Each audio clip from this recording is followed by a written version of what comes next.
বলে, এ ফেরাউন, আমার সন্তান কেন?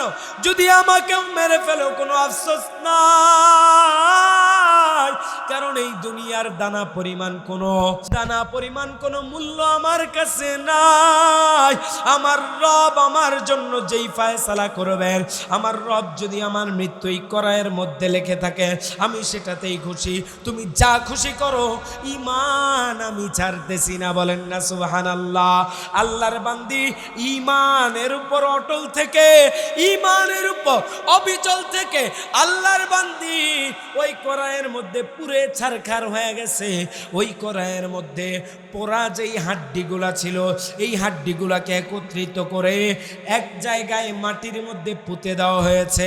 এদের দাম আল্লাহ তাআলা এত বাড়ায় দিয়েছেন, ঈমানের কারণে এত বাড়ায় দিয়েছেন। শোনো রে ভাই মুসলমান, আল্লাহর নবী মেরাজে গেছেন, আল্লাহর নবী মেরাজ সফরে গেছেন, জান্নাত ঘুরেছেন, জাহান্নাম ঘুরেছেন, সিদরাতুল মুনতাহা গেছেন, আল্লাহর সাথে সাক্ষাৎ করেছেন। আল্লাহর নবী যখন জান্নাতের ভ্রমণে যায়, জান্নাতের মধ্যে প্রবেশ করার পর একটা জায়গা থেকে অনেক সুন্দর সুগন্ধি আসতেছে। একটা জায়গা থেকে অনেক সুন্দর সুগন্ধি আসতেছে। আল্লাহর নবী ডাক দিয়ে বলেন, রে জিবরিল, জান্নাতের মধ্যে এত সুন্দর সুঘ্রাণ কোত্থেকে আসে? এত সুন্দর সুঘ্রাণ কোত্থেকে আসে?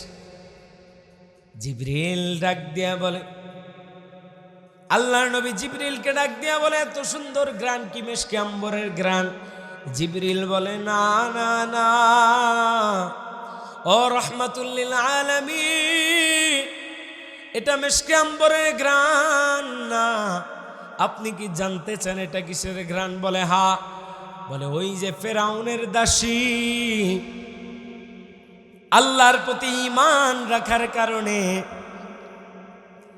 ফেরাউন যে তাদেরকে কড়াইয়ের মধ্যে তেল গরম করে তাদেরকে কড়াইয়ের মধ্যে ছেড়ে দিছে, তাদের হাড্ডিগুলাকে একত্রিত করে যেই জায়গার মধ্যে দাফন করে দিছে, আল্লাহ তাআলা ওই হাড্ডিগুলার সুঘ্রাণ জান্নাতের মধ্যে ছড়ায় দিয়েছে। সুতরাং আল্লাহকে যারা ভয় করবে, আল্লাহকে যারা ডাকবে, আল্লাহর গোলামি যারা করবে, তারাই পৃথিবীতে সফল কাম। কথা বলেন ঠিক কিনা? রাগ করতেছেন তো? যেই কথা বলতেছিলাম মনে আছে, ফেরাউনের দাসী তো চিরুনি মাটিতে পড়ে গেছে। আল্লাহর বান্দি গোপনে আল্লাহর ইবাদত করে, কেউ জানে না। চিরুনি উঠাইতে গিয়া মুখ ফসকে আল্লাহর নাম বের হয়ে গেছে জোরে, মুখ ফসকে আল্লাহর নাম জোরে বের হয়ে গেছে। ফেরাউনের মেয়ে ডাক দিয়া বলে, এই তুমি কার নাম উচ্চারণ করলা? তুমি কি আমার বাবার নাম উচ্চারণ করছো? আল্লাহর বান্দি মনের মধ্যে কোনো ভয় না রাইখা বলতেছে, না না না, আমি তোমার বাবার নাম উচ্চারণ করি নাই, আমি এমন এক মহান রবের নাম উচ্চারণ করেছি যিনি আমারও রব, তোমার বাবা ফেরাউনেরও রব। বলেন না সুবহানাল্লাহ। চিন্তা করা যায়, ও জানে যে এই খবর যদি ফেরাউনের কানে যায়, আমার জান থাকবে না, কিন্তু ঈমানের জজবা। ও রূপপুর এলাকার মা, ও রূপপুর এলাকার বোনেরা গো, পর্দার আড়াল থেকে কানটা দিয়ে শোনো, এই মাসেদা ফেরাউনের দাসীও তিনিও একজন মা। ও বোন আমার, এই মাসেদাও তোমার মতো একটা বোন, তোমার মতো একটা মেয়ে। ও আমার মা, ও আমার বোনেরা গো, এই যে তাকায় দেখো, অন্তরটাকে নরম করে দাও, চোখে পানি আসে কিনা দেখো, দিলটা কি পাথরের মতো শক্ত হয়ে গেছে কিনা দেখো রে আল্লাহর গোলাম। ও আল্লাহর বান্দিরা, একটু চোখটার মধ্য থেকে পানি ফালায়া আজকে জীবনের ভুলগুলো থেকে ক্ষমা চাইয়া এই মজলিস থেকে বিদায় নিব ইনশাআল্লাহ। আল্লাহর বান্দি মাসেদা ডাক দিয়া বলে, ফেরাউনের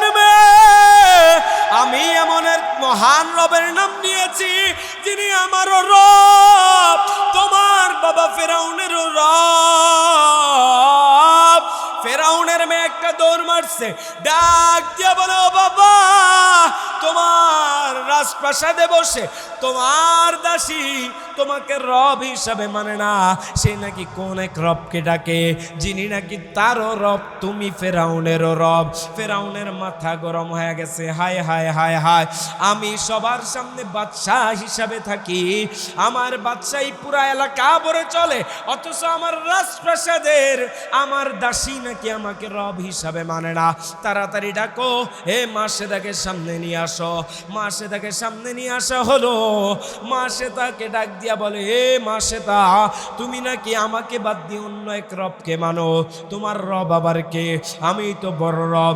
ফেরাউনের সামনে মাসেদা সব ভয় অন্তর থেকে দূর করে দিয়ে ডাক দিয়া বলে, ফেরাউন, তুমি তো রব নও, তুমি তো রব নামের ভণ্ড, তুমি রব নও, তুমি রব নামের ভণ্ড। আমার রব হলেন তিনি যিনি আসমানের রব, আমার রব হলেন তিনি যিনি জমিনের রব, আমার রব হলেন তিনি যিনি আসমান সমুদ্র জমিন সব কিছু তিনি বানাইছেন, যিনি আমারও রব তিনি তোমারও রব। ফেরাউনের মাথা কি আর ঠিক থাকে? হ্যাঁ, আপনি এলাকা চালান, এলাকার ক্ষমতায় আপনি আছেন, এলাকার চেয়ারম্যান আপনি, আপনার ওই চেয়ারম্যান পরিষদের মধ্যে এক গাদ্দার বের হইছে যে কিনা আপনার এই মানে না, আপনার চেয়ারম্যান হিসাবেই মানে না, আপনার মাথা ঠিক থাকবে? হ্যাঁ, ঠিক থাকবে? ফেরাউনের মাথা গরম হয়ে গেছে। ফেরাউন ডাক দিয়া বলে, রে মাসেদা, আমার দিকে তাকা, আমাকে একটু ভয় করো। তুমি যে ঈমান আনছো, ঈমান যদি তুমি ছেড়ে দাও, আমি ফেরাউন ঘোষণা দিলাম, আমি ফেরাউন তোমাকে, তুমি যা চাইবা সেটা দিয়ে তোমাকে পুরস্কৃত করব।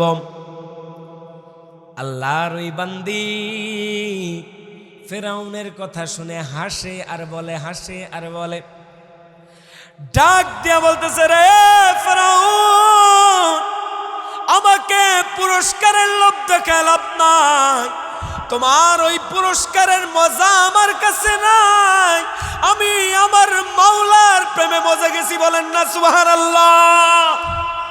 আমি আমার মাওলার প্রেমে মজে গেছি, আমাকে পুরস্কারের লোভ দেখায় লাভ নাই। শুনে রাখো রে ফেরাউন, যতই পুরস্কারের লোভ দেখাও, আমি পুরস্কার দিয়ে আমার ঈমান সারা করতে পারবা না। কারণ রে ফেরাউন, ওই আল্লাহর প্রতি ঈমান আনা যায়, ঈমান সারা যায় না।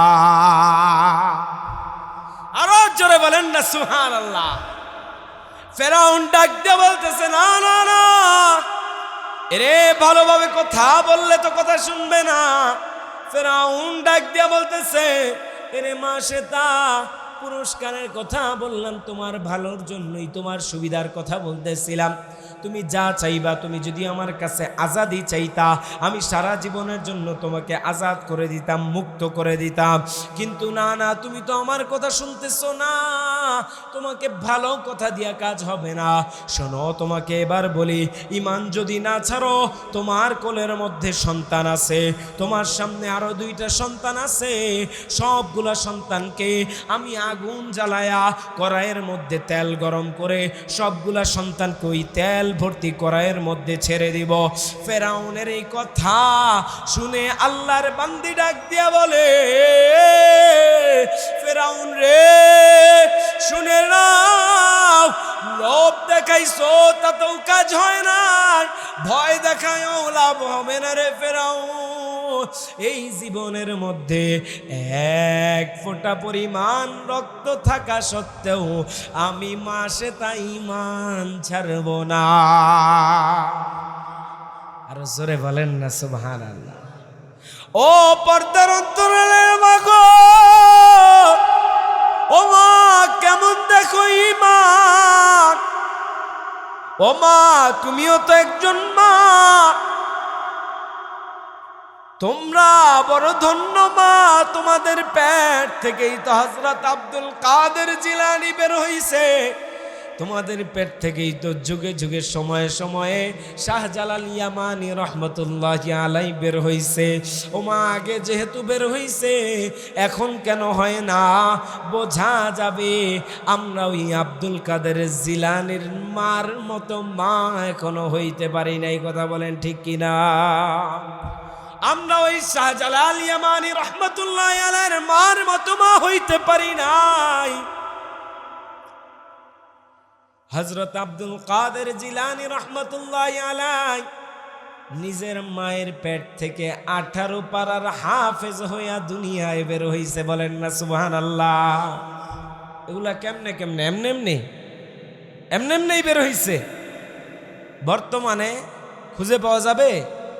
বর্তমানে তো আমার আপনার মা বোনদের পেট থেকে বের হবে এমন সন্তান আল্লাহ না করুক দুনিয়ায় বের হওয়ার আগেই টিকটক অ্যাকাউন্ট খুলে ফেলবে। কি বলেন? কথা ঠিক কিনা? কারণ আপনার আমার মা, আমি ঢাকার কথা বলি, ঢাকায় মাদ্রাসায় পড়াই, মাদ্রাসায় আমরা বাচ্চাদেরকে শিখাই বাবা হিজাব ছাড়া বের হওয়া যাবে না। বাসায় যাওয়ার পরে আমরা মোবাইলে দেখতে পাই মা ওই বাচ্চারে হিজাব খোলায় টিকটক করা শেখে। আছে না নাই? আপনাদের এদিকে না থাকতে পারে, আপনাদের এখানে অনেক আল্লাহওয়ালা মানুষ আছে, সব মহিলারা বুজুর্গ মানুষ। আমরা আমাদের ঢাকার কথা বলতেছি। এলাকায় নাই তো? আছে, এলাকায় আছে। আসতে বলেন, মা বোন আছে, রাগ করবে। যাক, যারা আছে আজকের এই মাহফিল থেকে তওবা করে ভালো হয়ে যাবে। বলেন না আমিন? আরো জোরে বলেন না আমিন? ও মা, ও পর্দার অন্তরালের মা, ইসলাম তোমাদেরকে অনেক সম্মানিত করেছে। ইসলাম তোমাকে অনেকে মনে করে পর্দাটা বোঝা, বোরকাটা বোঝা, কিন্তু ইসলাম বোঝা হিসাবে বোরকাটা দেয় নাই। ইসলাম নারীদেরকে বোরকাটা দিয়েছে এই যে বিভিন্ন চোখ নামক ষড়যন্ত্র থেকে আল্লাহ তাআলা পখাটে খারাপ পুরুষদের থেকে বাঁচানোর জন্য ইসলামে নারীদেরকে পর্দার বিধান দেওয়া হয়েছে। বলেন না সুবহানাল্লাহ।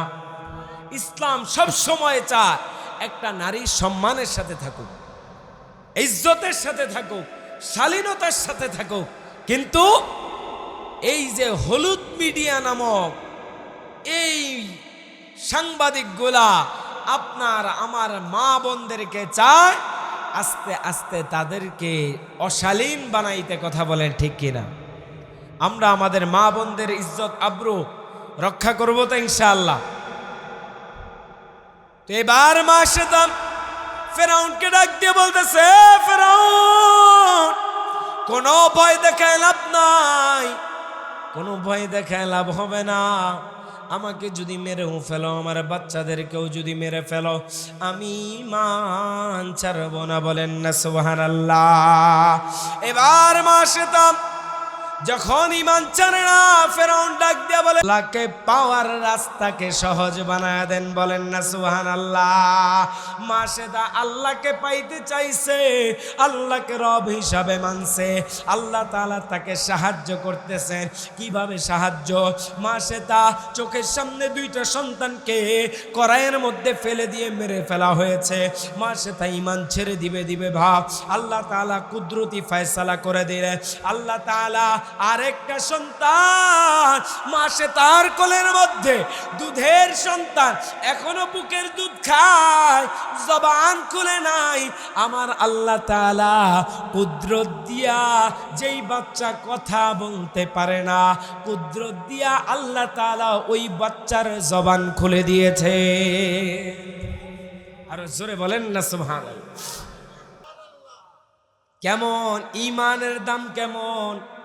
ও মুসলমান ভাই আমার, এই পৃথিবীতে আমি আসছি আমার দাদাও আসছে, আমার বাবাও আসছে, আমিও আসছি। আমার আগে আমার দাদা চলে গেছে, থাকার ইচ্ছা ছিল থাকতে পারে নাই। আমার বাবা দুনিয়ায় আসছে, অনেকের বাবা দুনিয়ায় নাই, অনেকের বাবা আছে, থাকার চেষ্টা করতেছে। কিছুদিন আইসিইউতে ভর্তি থাকে, কিছুদিন হাসপাতালে ভর্তি থাকে, কিছুদিন ক্লিনিকে ভর্তি থাকে, 3,000 4,000 5,000 30,000 টাকার ওষুধ খায়। কিন্তু আল্লাহর ডাক যখন চলে আসবে, দুনিয়ায় থাকার মতো অবস্থা কারো ক্ষমতা আছে কারো? হ্যাঁ, এই দেশের প্রধানমন্ত্রীর মৃত্যুর দিন যদি সে বলে আমি এই দেশের প্রধানমন্ত্রী, আমার আরো একদিন থাকতে দিতে হবে, পারবে? পারবে? ও মুসলমান ভাই আমার, কোন দিন মরণ হয় কারো জানে না। আমি আপনি যেদিন মরে যাব, কেউ আমার আপন থাকবে না, কেউ আমার আপন থাকবে না রে ভাই।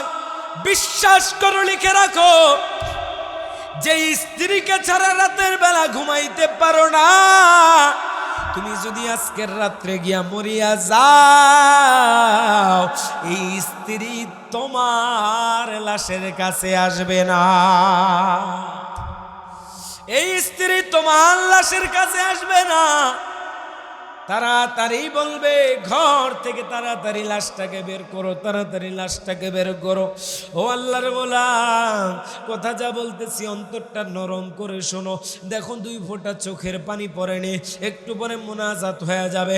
মোনাজাতের আগে আল্লাহর কাছে তওবার নিয়তে 2টা ফোঁটা চোখের পানি ফেলতে পারোনি। চোখের পানি যদি ফালাইতে পারো, কপাল মনে করবা ভালো। আর চোখের পানি যদি না পড়ে, মনে করবা আমার কপালটা পুইরা গেছে। ও মুসলমান ভাই আমার, তওবা করার সময় যদি বান্দার চোখের পানি না আসে, মনে করবা অন্তরটা মনে হয় পাথরের চাইতে শক্ত হয়ে গেছে। কারণ পাথরও আল্লাহর ভয়ে কান্না করে, পাথরও আল্লাহর ভয়ে কান্না করে। তুমি কেন কান্না করতে পারো না? অন্তরটা কি গুনাহ করতে করতে এতই শক্ত বানায় ফেলছো? ও মুসলমান, যখন মরে যাবা, তোমার আমার আপন মানুষগুলা, তোমার আমার আপন মানুষগুলা তোমাকে আমাকে ঘর থেকে বের করে দিবে, তোমাকে আমাকে ঘর থেকে বের করে দিবে। বৃষ্টি বুঝবে না, রাত বুঝবে না, দিন বুঝবে না, ঘর থেকে বাইরে বের করে দিবে। মসজিদের ওই গোসল করানোর খাটের উপর শোয়াই দিবে। কিছু মানুষ রেডি করবে, যাও যাও তাড়াতাড়ি যাও, বাজারে যাও, কাফনের কাপড় কিনে নিয়ে আসো। কিছু মানুষ রেডি করবে, যাও অমুক এলাকায় যাও, অমুক এলাকায় যাও, মসজিদে মসজিদে মাইকিং করে দাও। কিছু মানুষ রেডি করবে, যাও যাও যাও ওই বাজারের বাঁশ কাটো। কিছু মানুষ রেডি করবে, যাও যাও কবর খনন করো। তুমি মরে গেছো এতদিন, তোমার জন্য কত মানুষের কত টাইম, কত অপেক্ষা, কিন্তু আজকে মরে গেছো, একটা সেকেন্ড তোমার জন্য অপেক্ষা করে না। কেউ বলে না আমার বাবা এত সুন্দর বাড়ি বানাইছে, আমার বাবা আজকে মরে গেছে, আমার বাবাকে আর একটা দিন এই ঘরের মধ্যে রেখে দেই, বলবে? কেউ বলবে? আরে কিছুদিন আগে আমার উস্তাদের মুখে তার এলাকার একটা কথা শুনলাম। আল্লাহর একজন বান্দা মগবাজারের মতো একটা প্রভাবশালী এলাকার মধ্যে সুন্দর কারুকার্য করে, নিজে বসে বসে দেখায়া সুন্দর কারুকার্য করে বিশাল বহুতল ভবন বানাইছে, বহুতল বাড়ি নির্মাণ করছে। কত সুন্দর কাজ! আল্লাহর কি কুদরত, আল্লাহর কি কুদরত! সব কাজ কমপ্লিট, সব কাজ কমপ্লিট। 1 সপ্তাহ পরে বাড়িতে উঠবে। আল্লাহর বান্দা 1 সপ্তাহ আগেই দুনিয়া থেকে বিদায় নিয়ে চলে গেছে। কই রে কই? কেউ তো বলল না আমার বাবা, আমার চাচা, আমার আত্মীয় এত সুন্দর করে বাড়িটা বানাইলো, তিনি তো এই বাড়িতে থাকার আশাই বানাইছে। কি বলেন? থাকার আশাই বানাইছে না? থাকার আশাই বাড়িটা বানাইছে। কিন্তু কেউ তো বলল না রে ভাই, একটা বারের জন্য কেউ বলে নাই তাকে একটু উপরটা ঘুরাই নিয়ে আস, ওখানেই দাফন কাফন হয়ে গেছে। ও মুসলমান ভাই আমার, তুমিও আমি মরে যাব, তোমার আমার আত্মীয় স্বজনরা তোমার আমার জামা, দামি দামি জামা কাপড়গুলো ব্লেড দিয়ে কেটে কেটে তোমার আমার শরীর থেকে খুলে ফেলবে। পুরান একটা চাদর দিয়া তোমারে আমারে বাড়ির উঠানের মধ্যে ফেলে রাখবে, বাড়ির উঠানের মধ্যে ফেলে রাখবেন।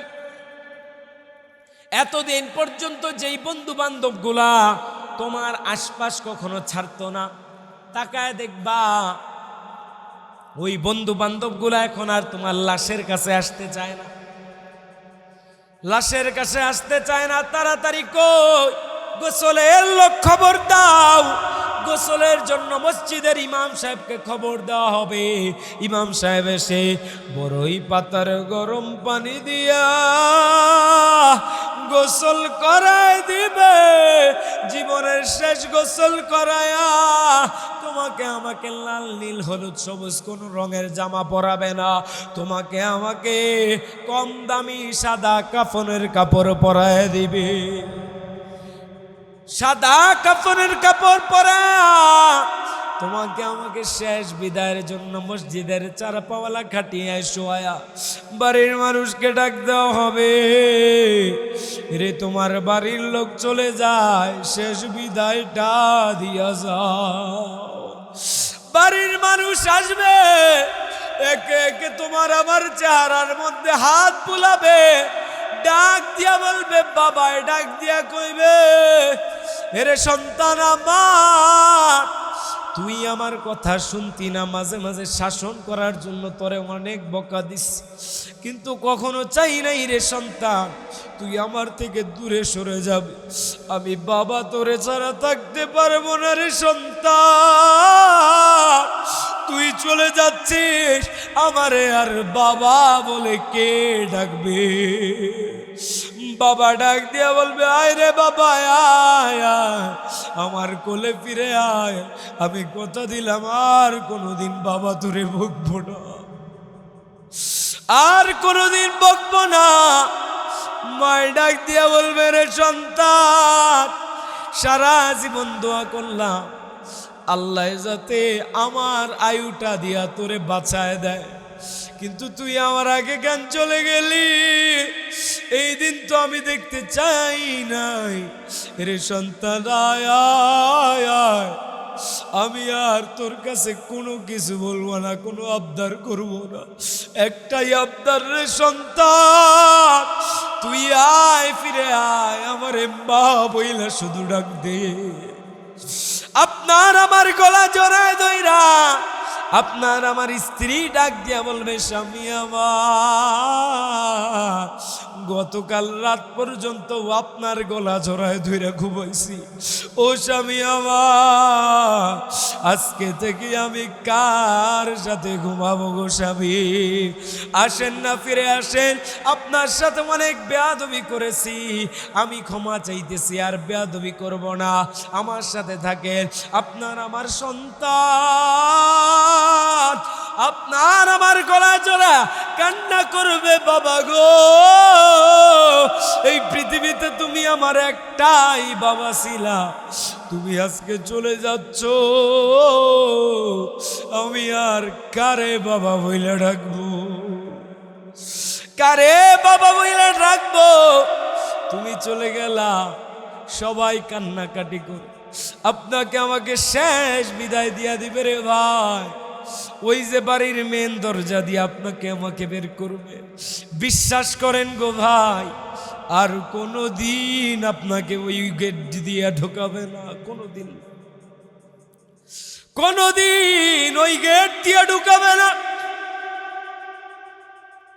কোনোদিন ওই গেট দিয়ে ঢুকাবে না। আপনাকে আমাকে কোনো একটা খোলা ময়দানে নিয়া ইমাম সাহেবকে ডাক দেওয়া বলবে, ইমাম সাহেব লাশ মারা গেছে, সেই রাতের বেলা মারা গেছে, অনেক সকাল হয়ে গেছে, লাশ থেকে দুর্গন্ধ বেরোচ্ছে, তাড়াতাড়ি জানাজার নামাজ পড়ান, কবর দিতে হবে। তাকায় দেখবেন এই যে মানুষগুলা বলতেছে লাশের সামনে থাকা যাচ্ছে না, এই মানুষগুলাই আপনার আমার সামনে সারাদিন বসে থাকতো, আজকে তাদের হাতে সময় না, আপনাকে আমাকে জানাজার নামাজ পড়ায়া চার পাওয়ালা খাটিয়ে নিয়া ওই কবরস্থানের দিকে নিয়ে যাবে। যেখানে রাতের বেলা কেউ একাকী যাওয়ার কথা চিন্তাও করে না, ওখানে আপনাকে আমাকে নিয়ে যাবে। কবরের মধ্যে তাকায় যদি দেখে পানি, পানির মধ্যেই রেখে দিবে। আকাশ থেকে বৃষ্টি পড়তেছে, বৃষ্টির মধ্যেই দাফন করে দিবে। রোদ নাই, দিন নাই, রাত নাই, আপনাকে আমাকে দাফন করে দিবে। ও মুসলমান ভাই আমার, একটু চোখটা বন্ধ করে চিন্তা করো, ওই কবর নামক ঘরের মধ্যে কেমনে থাকবা, কি আমল করছো। ফেরেশতারা যখন আইসা জিজ্ঞাসা করবে মার রব্বুকা ওমা দীনুকা ওমান নবিয়ুকা, জিজ্ঞাসা করবে আল্লাহর গোলাম তোমার রবকে। আমল যদি ভালো হয় উত্তর আসবে রব্বি আল্লাহ, আমল যদি খারাপ হয় উত্তর আসবে লা আদ্রি, আমি তো জানি না, আমি তো জানি না। জিজ্ঞাসা করা হবে মা দীনুকা, তোমার ধর্ম কি। আমল যদি ভালো হয় উত্তর আসবে দীনি আল ইসলাম, আমার ধর্ম ইসলাম। আমল যদি খারাপ হয় উত্তর আসবে হা হা লা আদ্রি, হায় আফসোস, আমি তো জানি না। আপনাকে আমাকে আল্লাহর নবীর চেহারা দেখায় বলানো হবে এই লোকটাকে চিনুনি। আমল যদি ভালো হয় উত্তর আসবে হাদা নবিয়ুনা মুহাম্মাদুন সাল্লাল্লাহু, আর যদি উত্তর খারাপ হয় উত্তর আসবে হা হা লা আদ্রি, হা হা লা আদ্রি। শেষ করে দিব, মুনাজাতে চলে যাব রে মুসলমান ভাই। কবর নামক জায়গা বড় ভয়ঙ্কর। আমল যদি খারাপ হয় ওই কবরে থাকার মতো অবস্থা নাই। এজন্য বলি কবরে যাওয়ার আগে কবরের সামানা তৈয়ার করে যাব। রাজি আছি তো ইনশাআল্লাহ? রাজি আছি তো ইনশাআল্লাহ? জীবনে যত গুনাহ করি, আমি যেই আয়াত আপনাদের সামনে তেলাওয়াত করেছি, আল্লাহ বলেন ইয়া ইবাদিয়াল্লাযীনা আসরাফু আলা আনফুসিহিম লা তাকুনাতু মির রাহমাতিল্লাহ। ওহে আমার বান্দারা, যত গুনাহ তোমরা দুনিয়ায় করো, যেই সমস্ত বান্দারা আছো যারা কিনা নফসের উপর অবিচার করেছো, জুলুম করেছো, শুনে নাও, লা তাকুনাতু মির রাহমাতিল্লাহ, গুনাহের কারণে আল্লাহর রহমত থেকে নিরাশ হয়ো না। ইন্নাল্লাহা ইয়াগফিরুদ যুনুবা জামিআ, তোমরা যদি তওবার মতো তওবা আল্লাহর দরবারে করতে পারো, আল্লাহ অবশ্যই অবশ্যই তোমাদের গুনাহকে maaf করে দিবে। আমরা কি গুনাহ maaf করাইতে চাই তো ইনশাআল্লাহ? চাই তো ইনশাআল্লাহ? আল্লাহ তাআলা আপনাকে আমাকে গুনাহ মুক্ত হয়ে নেক আমল নিয়ে কবরে যাওয়ার তৌফিক দান করেন। চিৎকার দিয়ে বলেন আমিন। আরো জোরে বলেন না আমিন।